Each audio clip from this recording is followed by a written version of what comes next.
Boas noites a todos, todas. Estamos aquí nunha nova actividade que organiza a Asociación Las de Unta a través do seu cineclube.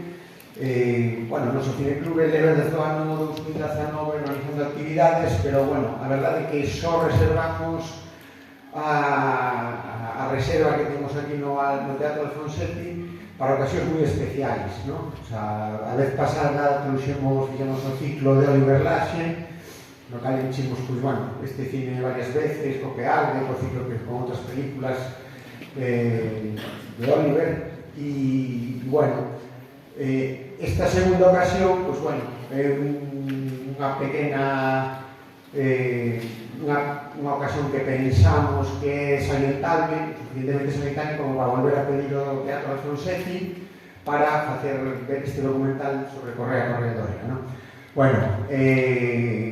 Queremos darle as gracias a todos os tres directores que estaban por aquí.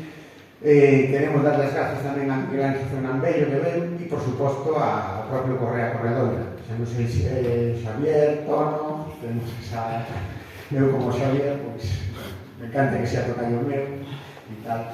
E que decir dele? Ele é un referente da arte galega desde os anos 80, que se está reinventando continuamente, un poquinho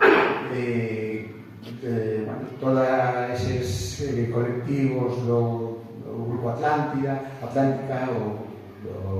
Alfar, etc., todo eso. Vamos a ver, unha cuestión importante é que creo que é unha persona que se está reinventando continuamente. Me gustaría que despois no coloquio nos falara desa estancia en África que é tan actual, non? Para a súa obra. E, en principio, darvos a todos as gracias por vir aquí e non teño máis que salientar. Logo, o importante é ver este documental e que os propios directores e Correa Corredor e tal nos permitan falar no coloquio e preguntar todo o que tengamos. Nada máis. Vamos a quedarnos co documental.